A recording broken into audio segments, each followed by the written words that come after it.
Welcome back to Basic Electronics. In this lecture, we will look at another logical block, the encoder. After that, we will start with a different class of digital circuits, namely sequential circuits. We will see in what way they are different from the circuits we have considered so far.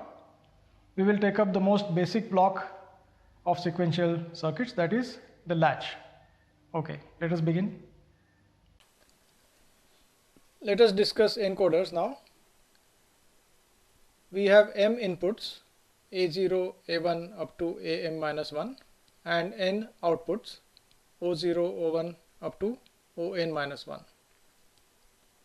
And this is how it works. Only one input line is assumed to be active. That means only one of these is active, all others are inactive. And then the binary number corresponding to that active input line appears at the output pins over here. Now let us try to figure out the relationship between m and n here, and let us take an example. Say n is equal to 3. That means we have 3 output pins, say O0, O1 and O2. And how many different binary numbers can we make up with these 3 variables? The answer is 2 raised to 3, that is 8 different binary numbers. And each of those binary numbers can correspond to one of these input lines.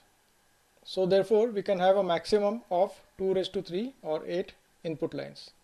Only then we can have a one-to-one correspondence between the inputs and the outputs. We will take some examples and then this will become clear. Alright, so here is an 8 to 3 encoder example. We have 8 input lines and 3 output lines. And here is the truth table. And we will of course assume that only one of these input lines is active. And these are all active high pins, so therefore active means 1. In this row, for example, the active pin is A0. Now the output that corresponds to this particular combination, that means A0 being active and all others inactive, is 0, 0, 0. For this combination, where A1 is active and all others are inactive, is 0, 0, 1, and so on. In the last row, we have A7 as the active input line, and corresponding to that, we have an output of O2 equal to 1, O1 equal to 1, and O0 equal to 1. So this is an example of an 8 to 3 encoder. In this example, note that only one of the input lines is assumed to be active at a given time, and therefore we have only one high pin here in any of the rows. That means we will see only 1, 1 in any of the rows.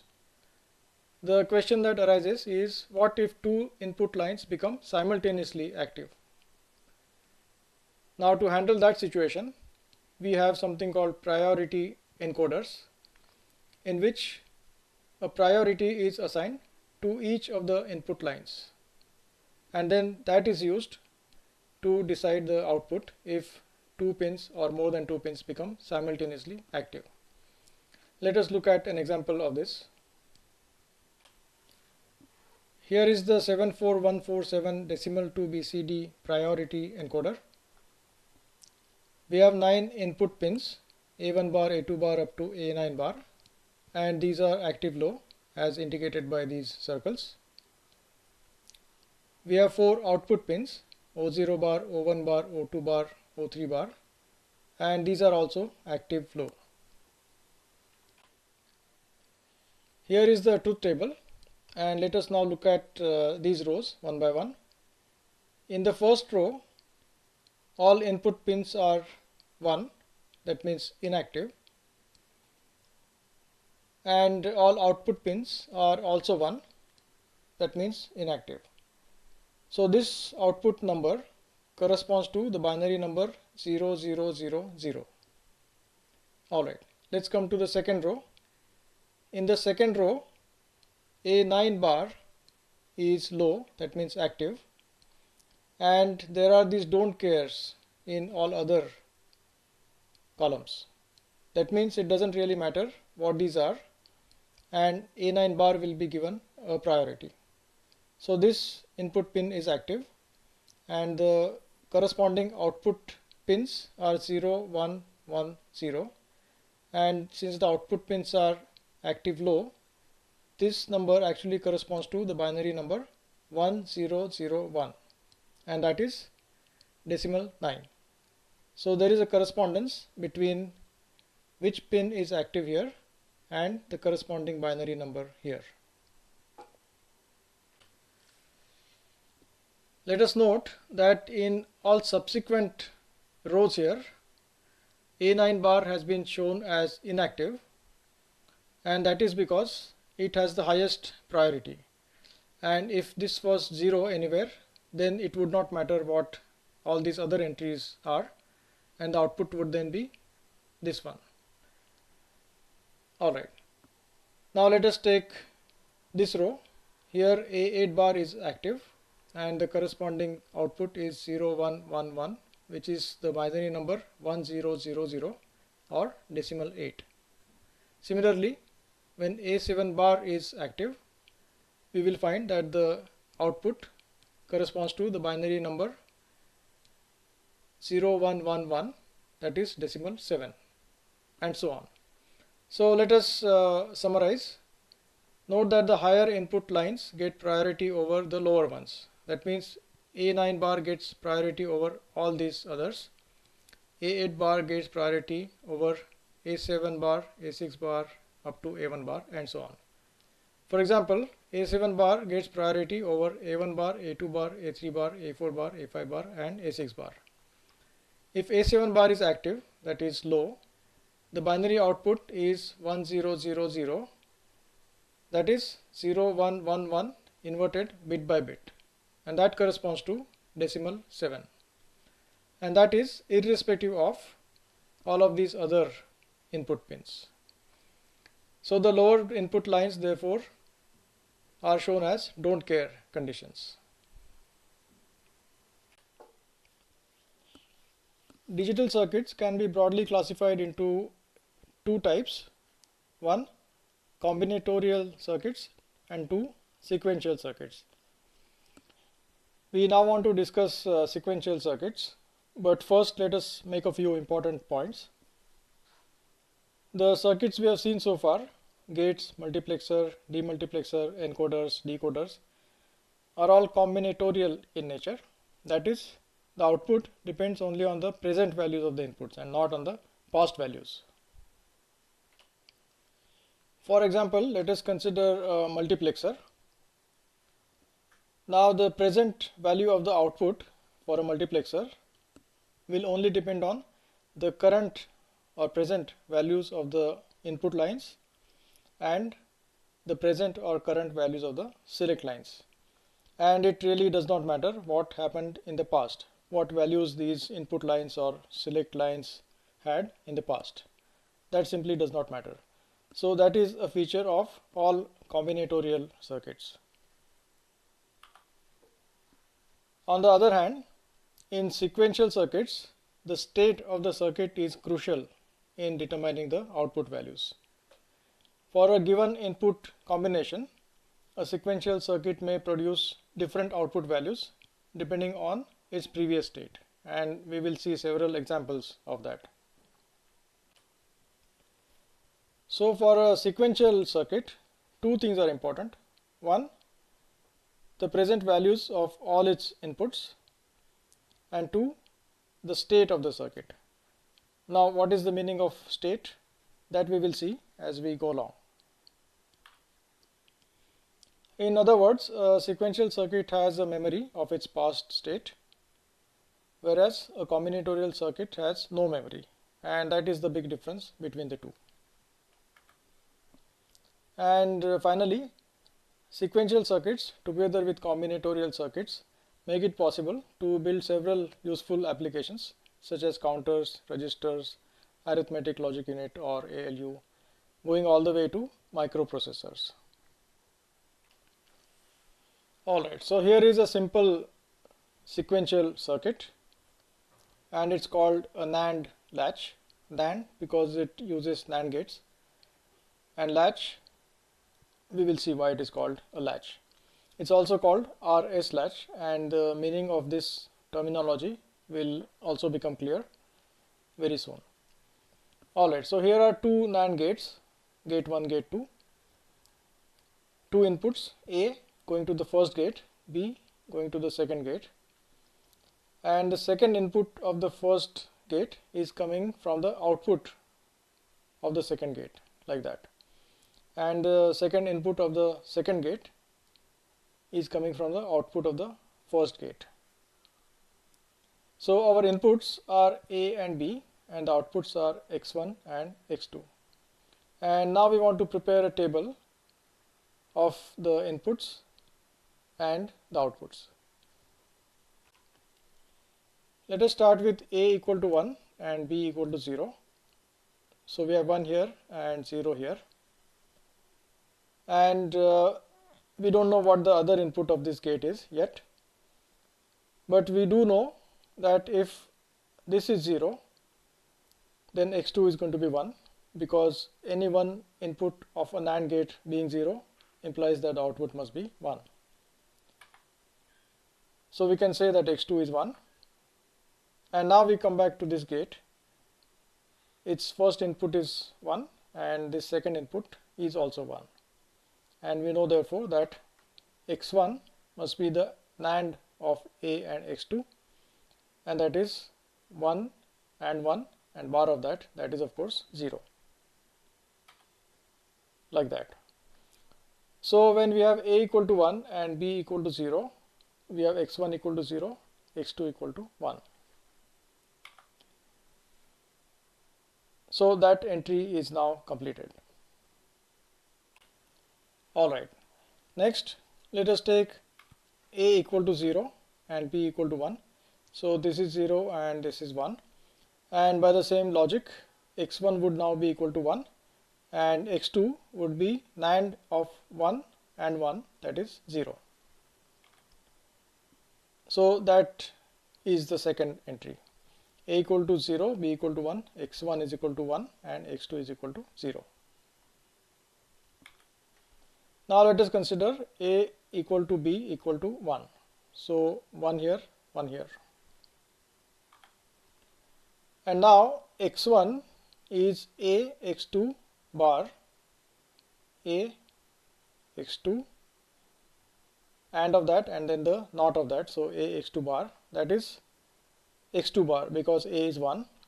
Similarly, X2 is B and X1 and not of that, so that is B X1 bar, and because B is equal to 1, it is equal to X1 bar. So what it implies is that X1 and X2 must be inverse of each other. X1 is X2 bar, X2 is X1 bar. And this relationship is indicated here by writing X2 bar here and X1 bar here. So X1 is the same as X2 bar, X2 is the same as X1 bar. Now whether X1 is 0 or 1, we don't know, and let us take two cases. For example, if X1 was 1 earlier and X2 was 0, then that situation will continue to hold because it does satisfy this relationship. Similarly, if X1 was 0 and X2 was 1 previously, then the circuit will continue to hold that state. So both of these are possible. We can have X1 equal to 1 and X2 equal to 0, or X1 equal to 0 and X2 equal to 1. And which one of these will actually happen depends on what was X1, what was X2 before. And in the table for the latch, we write this observation as previous. That means whatever was the previous condition, either this one or that one, will continue to hold. And that is why this circuit is called a latch, because in a sense the circuit has latched in the previous state. It is not changing. Alright, one last point. For a equal to b equal to 0, x1 and x2 are both 1. If we have 0 here, that means x1 is 1. If we have 0 here, that means x2 is 1, and that is irrespective of this other input. So for a equal to b equal to 0, x1 and x2 are both 1. But this combination of a and b is not allowed, and we will see the reason for that a little later. Alright, so we have written 1, 1 here, but we should bear in mind that this combination is not really allowed. Alright, now these names a, b, x1, x2 are not really used in practice. What we use in practice is some more meaningful names, and let us see what those are. And we start with some observations first. The combination a equal to 1, b equal to 0 serves to reset x1 equal to 0. And why are we saying that? Look at this table. A equal to 1, b equal to 0, x1 is 0. And this happens irrespective of the previous state of the latch. So if you go back one slide, you will realize that this is derived with no reference to the previous state of the latch. Alright. Similarly, the combination a equal to 0, b equal to 1, the second one, serves to set x1 to 1. We have x1 equal to 1 here, and that again is irrespective of the previous state of the latch. In other words, with a equal to 1, b equal to 0, the latch gets reset to 0. This entry here, a equal to 1, b equal to 0, the output of the latch, which we will consider as x1, is getting reset to 0. And with a equal to 0, b equal to 1, the latch gets set to 1. This entry here, a equal to 0, b equal to 1, and the latch output, which is x1, is now getting set to 1.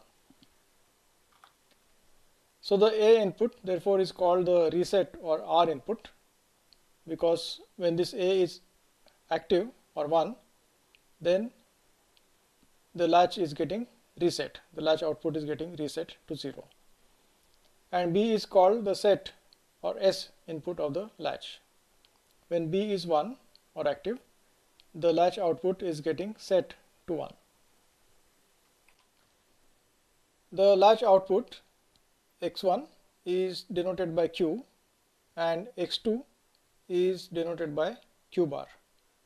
And the reason for that is x2 is the inverse of x1 here as well as here. And if you recall, in the last slide we saw that in this third row, when a and b are both 1, x1 and x2 were inverse of each other. Only in the fourth row, x1 and x2 are not inverse of each other, but that row is anyway invalid. So this is our circuit diagram with the new input and output names. R here for reset, S here for set, Q, that is the latch output, and Q bar is the inverse of this. And here is the table that describes how this latch works. When R is 1, S is 0, Q is 0, and it is easy to remember this. R equal to 1 means something is getting reset, and that something is the latch output Q. So Q is becoming 0. S equal to 1 means something is getting set, and Q is getting set to 1 over here. When R and S are both 1, as we saw in the last slide, nothing really changes, and the previous state Q as well as Q bar continues to hold. And the last entry, as we have seen, is invalid, and later we will explain why this entry is considered invalid. Let us now look at some waveforms so as to understand this table better. Here is the R input for the latch. Here is the S input. That is 0 and that is 1. Similarly 0 and 1 and so on. This axis of course is the time axis. Okay. Now in the beginning up to T1, that is, we have R equal to 0, S equal to 1, and the output Q is therefore determined without any ambiguity. So R is 0, S is 1, so the flip-flop is set to 1. So we have Q equal to 1 and Q bar equal to 0. Alright, now at T1 there is a change. R changes from 0 to 1, S continues to be 1. And now let us look at this table and figure out what should happen. So we have R equal to 1, S equal to 1 here, and this says previous. That means Q will stay at its previous value. Q bar will also stay at its previous value. And that is what we see over here. Q remains equal to 1, Q bar remains equal to 0. At T2 there is a change. S changes from 1 to 0. R continues to be 1. So we have R equal to 1, S equal to 0. So let us look at this entry. R equal to 1, S equal to 0. So that resets the flip-flop. That means Q becomes equal to 0. And this happens irrespective of what happened in the past. So Q becomes equal to 0 and Q bar becomes equal to 1. And that continues up to T3 when there is one more change. That is, S goes back to 1, R continues to be 1. So we have R equal to 1, S equal to 1. And therefore Q and Q bar retain their previous values. So previously Q was 0, so it continues to be 0. Q bar was 1, it continues to be 1. All of these observations are listed here, and you can go through that once again if you like. The question we want to answer now is, why not allow R equal to S equal to 0? In this table, for R and S equal to 0, we say invalid here. So the question is, why is this invalid? Alright, so there are two parts to the answer. One, it makes Q and Q bar both equal to 1, as we have seen earlier. That is, Q and Q bar are not inverse of each other anymore. And it doesn't make sense to call this output Q and this Q bar. So that is one reason, but that is a relatively trivial reason. There is a much more important reason, and let us look at that now. Let us look at these waveforms which we saw in the previous slide. And if you recall, we had come up to here in the last slide. We had R equal to 1, S equal to 1, Q equal to 0, and Q bar equal to 1. And now imagine that R has gone to 0, S has also gone to 0. So we have R equal to 0, S equal to 0. Now when R becomes equal to 0, the output of this NAND gate becomes 1, no matter what the other input is. And similarly, the output of this NAND gate also becomes equal to 1 if S becomes equal to 0. So then we have Q equal to 1 and Q bar equal to 1. And that is what is shown over here. Q is equal to 1, Q bar is equal to 1. And that situation continues up to T5. And suppose that at T5, R has gone back to 1 and S has also gone back to 1. So now we have R equal to 1, S equal to 1. What does the table say for R equal to 1, S equal to 1? It says previous.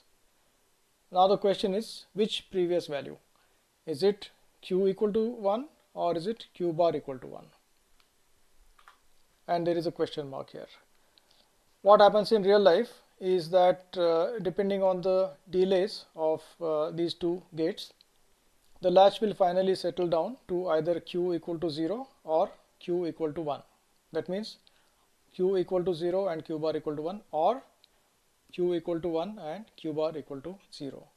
So there is some uncertainty about what will happen in this case, and that is why we consider this situation as invalid. Let us summarize. We have started looking at sequential circuits. We have seen how they are different than combinatorial circuits, and we have looked at the latch, which is made up with NAND gates. That is all for now. See you in the next class.